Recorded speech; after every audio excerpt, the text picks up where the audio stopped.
Hello mga kapatid, kumusta ka? Isang pagpalang araw sa iyo. Ito na naman pong tagapaglingkod mo. Karunungan Diyos, ititinit pa sa Diyos.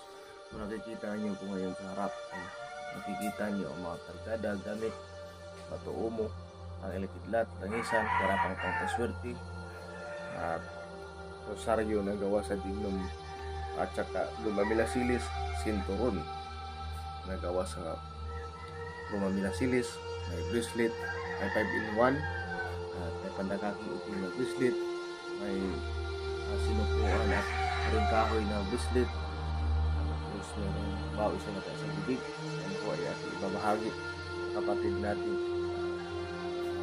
tumangkilik. Medyo matagal na sa ating samahan, kaya yan, tingnan nyo, isahang order lang yan, isang tao lang gamit yan. So talagang pangmalakasan na yung ano niya, no? So magbibigay siya nito sa pamilya niya, sa mga kapatid niya. So, isa lang ang kumuha nito at ipapadala ito sa kanya. So lang masasabi ko sa inyo mga kapatid, yan, bato umo, magagamit crown protection, magagamit sa depensa, sa gamutan, and of course magagamit din sa pagkanak. Ngayon din ang ngipin ng Panginoon isa, magbibigay siya ng karagdagang lakas, magbibigay ng iksi, tigas ng katawan, ang tibay ng katawan, karagdagang tapang, magbibigay ng kanyang sa taluliwas at kaban, at hindi ka din tatamaan sa pagkanak. Walang hindat, babalik na mama sa nakalisis ang isang bato. Yan naman po ating langisan, sa langisan po yan, ito ay pwede na makagamot sa sarili mo, anak mo, pamilya mo,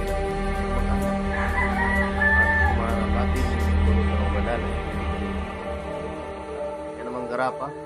Yan yung tinatawag nating depensa at pangpaswerte, yung may puti sa ulo. Yan po ay ginawa nating, kailangan nating depensahan ang ating swerte sa buhay, ang ating pamumuhay upang hindi ito mag-uyo sa mga kasamaan lasa. Alam na natin na maraming mapagmamintas, may matatalas na dila at may matatalas na mata. Hindi gusto na tayo ay umangat. So kailangan nating depensahan ang ating ikabubuhay o ang ating swerte.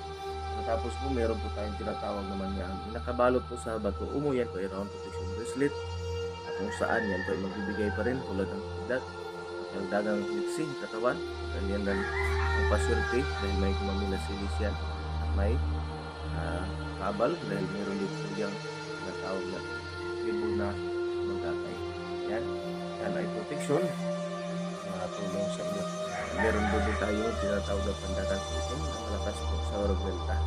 Yan, tulad ng kidat, meron din siyang parang kurente. Kung ikaw ay kakaliparan hangin o ikaw ay nagawa na hindi maganda, babalik sa kanila ng pusa yung plano nila hindi maganda o yung ginawa nila hindi maganda.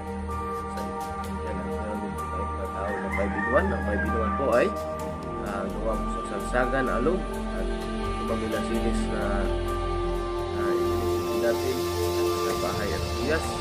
Yan po ikaw po ang bibigyan ng tabal, ang liwas, at tataboy ng masama sa ito. Liwas, sub-sub, at of course, magkabalik ng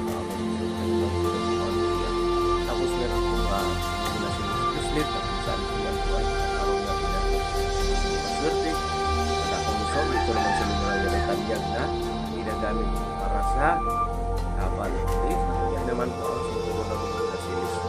Sinasabi ko sa isyo ng masod habang maina po ito na nakasensyon para may tagot hindi makikita ng mga tao. So maina po ito kasi pag ito'y suot mo sa bewang mo, maaaring hindi makaputok ang baril ng iyong kalaban. Yan po ay karanasan ng ating mga kasamahan na matagal lang tumangkilik ng mga gamit natin. Pagkatapos meron po tayo talaga baoy sa mata isang bibig. Yan po na may laman po yan tulad ng langisan ang hangkap po niyan. Meron po yung orasyon ng Diyos Ama, Agila Pros 18, Sikan 18, Haring-Bakal, Rambos, na kung saan nakasulat po sa likod naman ng kopya ng 24 medalyon. Yan. So, yan po at ang ginawa nating necklace sa kanya ay ang tinatawag na puyas. Kaya na sinabi ko, yan ay pangtaboy ng masamang elemento. So, pangtaboy ng negatibong enerhiya. At pagkatapos, yan din ay para po sa healing o panggagamot. Yan po ang gamit natin. At yan po ang pinupuan at ang kahoy na Kristo. Sa mapagpalang panahon at hindi po tayo masyadong mataas yung vlog natin, basta yan lang. Sa Sasabihin ko sa iyo ulit, ang mga may-ari nito, isa lang ang taong kumuha nito.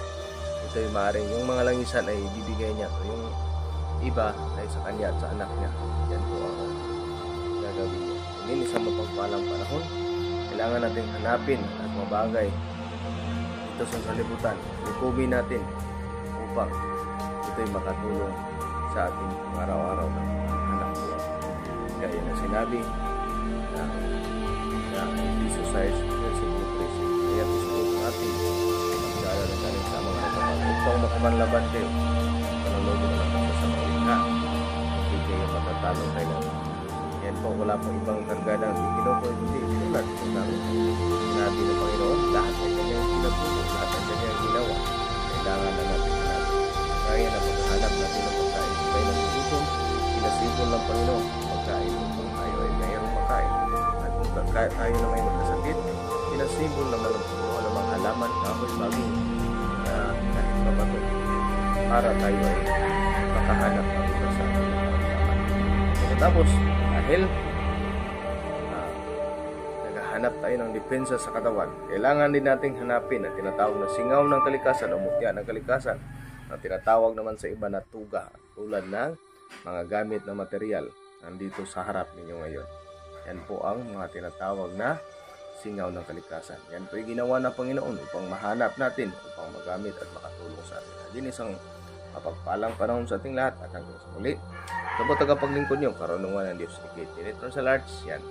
Yan po ang pure himag na nagta. Nalinuto na po yan para hindi siya mamaho at pwede pong makatulong sa inyo kung gusto niyo. Yan, isang mapagpalang panahon